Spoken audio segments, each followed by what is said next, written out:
Hey guys, Drifter here. Today I've got another one of those tell me how you really feel kind of videos. This one's going to be spicy, offensive, and have a lot more cursing than normal on my channel, so if you're watching in public or in mixed company, earbuds and headphones are probably going to be a good idea. But the idea for this video came from a simple prompt for an entirely different project about what scares you this Halloween. What's really scary? What's the number one spooky thing out there? And I thought, is it a scary skeleton, a spooky ghost, maybe a giant spider, vampires coming to drink your blood? No, do you know what scares me this Halloween is the fact that I'm probably going to be stuck at home in quarantine for at least another 8 or 9 months, if not longer. So for those of you that don't know, my wife and I took coronavirus kind of seriously, unlike far too many people around the world. And in early February, when we realized it was about to get bad, we said, you know what? Our state's not under lockdown yet, but we should go do a little self-quarantine. We should stay at home. We should swap to Uber Eats delivery and delivery groceries and quit going out and just, lock this down. Americans might not take this too well. We're kind of a crazy bunch. It might take, like 6 weeks for this to pass. That was 8 months ago, and I've been at home for 8 months, and I know right now there's a bunch of furious neckbeards just hammering away on their keyboards, just ready to tell me about how coronavirus isn't real. You have a 99% survival rate, so if you're worried about it, you're a weak little pussy, and that masks are for those that are weak. It'll protect you, but not me, or just all these stupid, literal, medieval Stone Age kind of ideas, you're sad because you sit in the house, you're afraid of a virus, blah, blah, it's like the flu. No, what I don't want to do is spread an extremely contagious virus to other people, which is what made this so fucking deadly to begin with, because, I know I'm young, I'm healthy. If I get coronavirus, there is a 99.7,000% chance that I'm going to be fine or asymptomatic, but the reality is that in those 2 or 3 weeks of asymptomatic living, I could spread that to 10, 100, maybe 1,000 different people. Not all of them are going to take it that well. Some might be elderly, and just me living my life could kill others. So I thought the most ethical, moral, and smartest thing to do would be to sit at home, to break the chain of infections, to avoid going out, to avoid possible spread, to, do this together, wear the mask. Jesus, I feel like a mask preacher on Twitter. I'm always pro-mask this, wear your mask, making fun of people that don't wear masks, but I feel like I'm preaching to the choir because the people that don't wear them don't care. And what pisses me off more than anything, more than being stuck at home, I don't like being at home, okay? I know a lot of you know me as the gaming guy who plays video games and is socially awkward and nerdy and extremely pale, lack of sunlight, stuff like that. But the reality is I'm a very social person. I like going out. I like talking to people. I like being in public. I like interacting with others. I like visiting my friends. I like going to the theater. I like going to the restaurants. I'm one of those assholes that'll chat up the Uber driver and talk for the whole 30 minutes. I'm one of those people that'll strike up a friendly conversation at the post office while waiting in line to try to make everybody's day a little bit better, but reality, I'm probably annoying them. That's me. I like visiting my friends. I like being able to see my family, and I can't do that, and it's frustrating because it doesn't have to be this way. It's not necessary for it to be this way, not because I could just break all the quarantine and go out and not give a fuck like way too many other people, but because that way too many people did that. Our coronavirus problem isn't getting better, it's getting worse. It could actually be getting exponentially worse over the next couple of months for all I know, because the trend sure as fuck is not good. It seems to me that I'm rambling in my words, an extraordinary number of people in America seem to want to make it worse, deliberately worse, or are purposefully ignorant about the whole thing. It would be like if in the Black Plague, the king or the pope or whoever was the authority at the time came down and said, it's the mice that are causing it. And then about half of the peasants just started licking mice and saying, you can't take my mice away from me. This is my snuggle buddy. I love him, and I'm going to make out with him, and I'm going to get this virus and show you what a pussy you are for being afraid of it. And then they're all dead. It's astounding how much people push to do the opposite. There are dozens of no mask restaurants in my city and around the world. I have crazy stories, so I'm going to get to the crazy stories in just a little bit. But what scares me is that it took all of about 2 weeks for this to become a hard political, social split, ideological difference about wearing masks and about not going out in public. It took all of about 2 weeks for Americans to pick sides on what is effectively a health issue. this previously, years past, you would have looked at a mask and said, yeah, that stops spreading diseases. You see it in a million movies, a million pieces of art and literature, and you see it as the normal response all over the world where there's an outbreak for something like, Ebola or whatever. But once it was nationwide, it all of a sudden became political and ideological, and it split us right down the middle really hard between pro and anti-mask people to a degree that doesn't make sense given how straightforward and simple of an issue it is. It even became almost a religious one about kidnapping children or the mark of the beast being the mask and all this bizarre stuff. But okay, so as some examples of things that drive me insane, I've been sitting in my house like a fucking loser for 8 months now, doing nothing but playing video games, okay? My neighbor has humongous goddamn parties like at least once a weekend, if not twice. And by that, I mean gatherings of like 30 to 35 people, not a single mask in sight, no social distancing. Everybody's hanging out at the pool. They're all partying. They're all doing all this fun stuff. And my neighbor is a friendly guy, usually invites me to come over, and honestly, the parties look fun, but I have to say something like, well, my wife and I are taking this quarantine kind of seriously. We don't really do that. And the neighbor will say, oh, well, you don't have to. And I'm like, what are you talking about? And he's like, the state's not on lockdown anymore, or nobody's going to call the cops. Or my personal favorite was for 3 months, my neighbor kept telling me coronavirus isn't real. It's an illusion. It's a government conspiracy. It's a something. Oh, coronavirus ended last month. What are you worried about? And I'm like, no, bro, it's like 10 times strong as it was last month. It's still doing very good and well here. And I look over at his party. Dude has his elderly parents there at this huge party. And by elderly, I mean, he's older than me. So his parents are like 90, 95 plus. They're like putting around in wheelchairs, breathing oxygen and stuff. And they're there at the party with no masks, shaking hands, being friendly. And I'm like, God damn, dude, you don't give a fuck about your parents. A lot of people don't give a fuck about their parents because they don't believe. I hear this shit all the time about, well, the weak will die, or if they die, they die, or, somebody has to die. It's not that bad. I can't let the fear of this, impede my life. And I remember watching an interview where they interviewed a lady who was anti-mask and said she would not do anything to alter her life. But by the way, she has to take care of her 90-year-old mother who lives at home and has COPD or something. So I guess if she dies, right? I've got relatives that I have to try to convince that coronavirus is real. I've got relatives that I have to try to convince not to go to the strip clubs and bars. They live in a rural state, and in this state, for whatever reason, it's partially reopened. And if the strip clubs and bars pay a under-the-table fee to the local sheriffs and police, then they just run mask-free, no social distancing, no mask, no nothing. And I hear stories about how the strip club is great. It's like stepping back in time before, Corona, and that's how it should be. And I've been 5 times and I'm not sick yet. Clearly it's not real. And I'm like, no, you really shouldn't be going to the strip club to get some big asses grinding in your face, because it's very close personal contact. You're elderly, you're immunocompromised, you're overweight, you've got a breathing problem, you probably shouldn't be going out in public. And it's like, oh, that college education of yours, you goddamn pussy. Don't, like, oh my God, dude. Oh, fuck. I got also parents that believe it's like it's an election hoax or whatever. And then there's the conspiracy and QAnon people that just flood in my timelines and comments from all over the world. And you know what? That's easy to ignore, right? That's internet noise, QAnon silly stuff. There are QAnon signs going up in my neighborhood. I live in a rich suburb in Dallas. There are people here with like 100,000, somewhere between $100,000 and $500,000 houses, giant QAnon signs. And these are people that I know are rich enough to own quite a few guns. And that makes me nervous as fuck. It also makes me nervous as fuck to take a bizarre conspiracy theory like drinking the blood of children to create adrenochrome to live forever while worshiping Satan, and just be like, yeah, I'm putting that shit on my front yard. Yep, that's the real truth, right? And like, what the, like, I'm just going on a jog around my neighborhood and I see all these QAnon signs going up and I'm like, what the fuck is happening here? I wouldn't trust people that believe in that with a potato gun. I wouldn't trust people that believe in that to drive a golf cart properly, much less own giant houses and cars and guns and stuff. It fucking terrifies me. And then there are opposite horror stories, okay? These are the things that frustrate me about people being lazy and shitty and not caring. But I have to talk to fans that have lost their family members due to corona. That one or more have just passed, grandparents, parents, whatever. And that's a fucking sad conversation. Those are tweets and messages and DMs that I don't want to read. But being in a different situation than some of you, the amount of communication going in and out of my daily life from the outside is extraordinarily high, and I have to see that. I also have fans working in medical fields.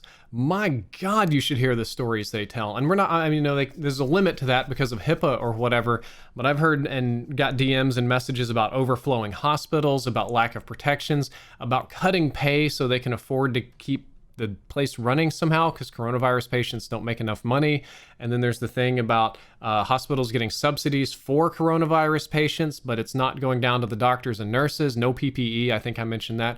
Or here's a fucked up one. This really highlights how fucked the situation is. And it comes from a subscriber that I'm not going to name because it's rude, but it's a very specific one. This subscriber works at a school. Okay, a teacher teaches children, but it's one of those schools that decided to reopen anyway, which is a shitty idea, but they did it. And the school's not doing online classes. You have to be there in person. And the school also decided no PPE, no barriers, no protection whatsoever for the teachers. If you bring anything, you have to bring it on your own. So you have to spend your $25,000 a year teacher salary to buy PPE supplies for you and the children at the school. The problem with this is that the teacher has to spend more of their money to continue to work at the school, but they're immunocompromised. They take a medication that makes their immune system weak. So if they get coronavirus, they're probably going to die.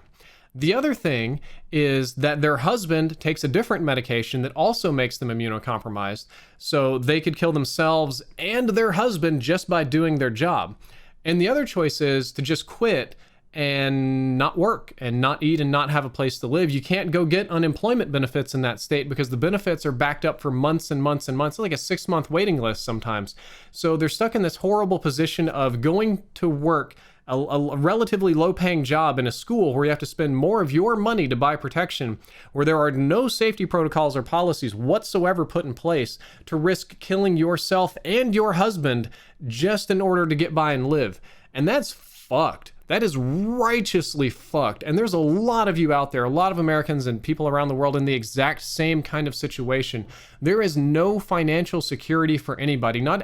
I've got a job still. I'm making content on YouTube. I realize that I'm blessed in that regard, but my income's a goddamn roller coaster this year, up and down all over the place. Every time there's a new breakout, a new change in the ad space, a new something chaotic happening with our economy or stocks or whatever the fuck, the ad rates are all over the place. That's why I'm doing NordVPN ads and stuff, because I have no idea what's going to happen next month, and there is no government help coming either. The people in positions of power and authority, broadly speaking, don't seem to give a fuck about this at all. The most common attitude I see is very similar to Ivan Drago in Rocky V. It's like, if they die, they die. The amount of people in positions of power that are willing to refuse basic, real facts, like a virus is real, standing further away from people and wearing a mask will probably slow it down, or stuff like, if more people are going to the hospitals, maybe we should have a little bit of emergency funding for them, or something just very basic like that, seems missing. There's an extraordinary amount of officials that don't care. And not only that, but it's not even that they believe it real. There are representatives, and I'm not going to name names to try to avoid making the video any more political than it already is, that got, say, a briefing about coronavirus in early February or March that indicated that it was going to be really bad. And then they shorted like a metric fuck ton of stocks and went out and made press conferences saying it's fine, it's overblown, it's not so bad. But knowing full well the giant crash was coming and shorting the stocks to make a giant personal profit, which is legal if you're an elected representative, which is awesome. But the leadership seems largely indifferent to anyone suffering, along with the sort of anti-mask people. I see people getting arrested and fighting outside of hospitals because they're trying to barge their way in to film patients to see what the coronavirus level is like. How unethical is that? And you know what? In America, we may not want to see the end of coronavirus. Collectively as a group, I don't really think we care about it. We're probably not going to see it. But you know what? One thing we want, one thing we really want in this country that we're fucking thirsty for, and that's a civil war. God damn, am I sick of seeing Civil War comments. And what's terrifying is that this year of all years, there's an actual non-zero chance of that.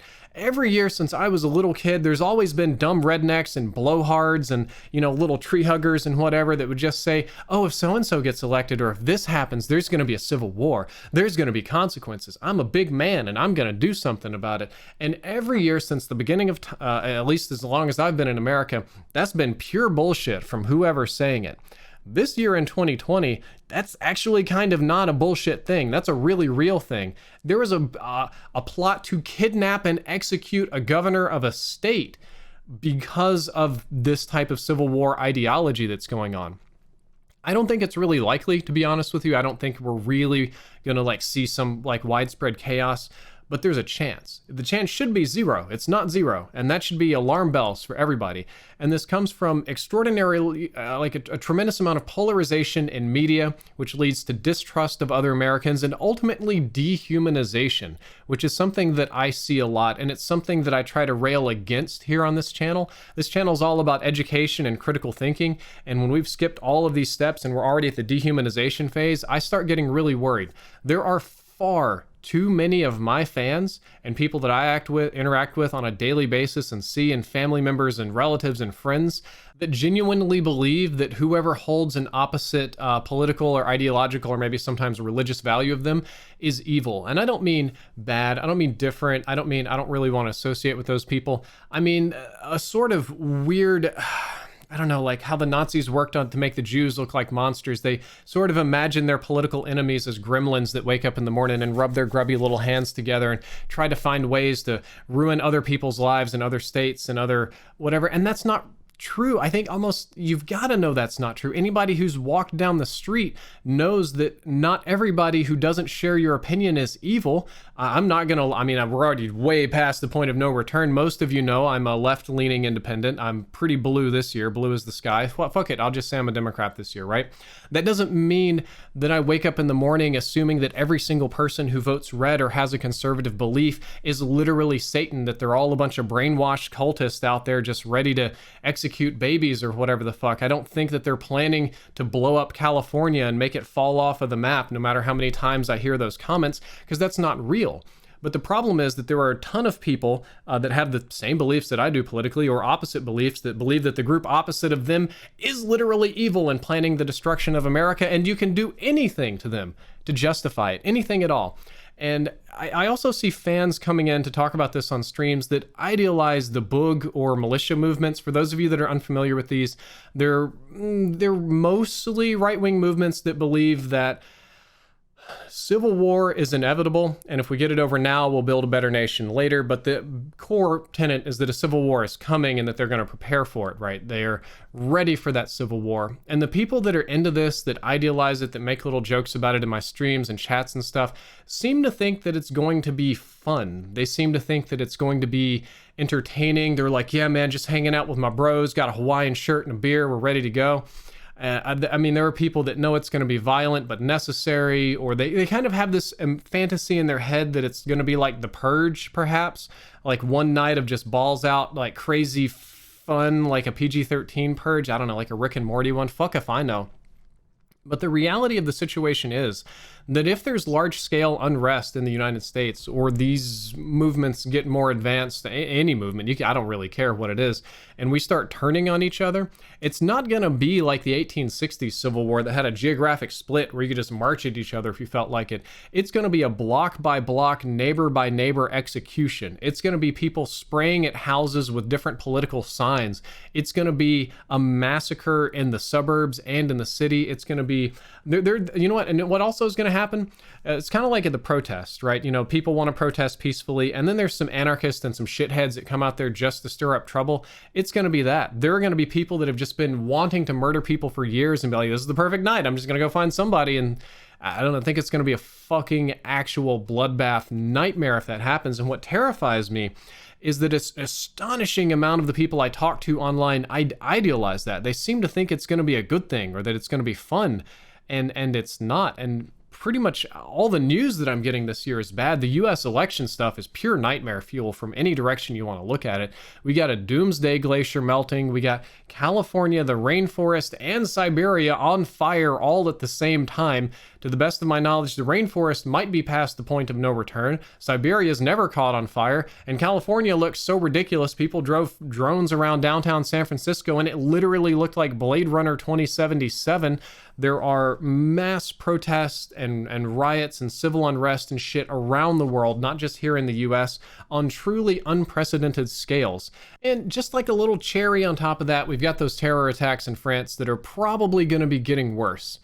So 2020 hasn't been great, and it doesn't look like it's getting any better. Matter of fact, it looks like we are running straight forward into an even bigger shit show in 2021, and I don't know how I'm supposed to feel about that. The outside world around me seems so crazy, so out of touch with reality, and so polarized and bizarre and scary that I have begun to doubt my own sanity, that perhaps my inputs are bad, that perhaps I'm watching the wrong news, perhaps I'm getting too into this, perhaps I'm taking too many people seriously that I shouldn't.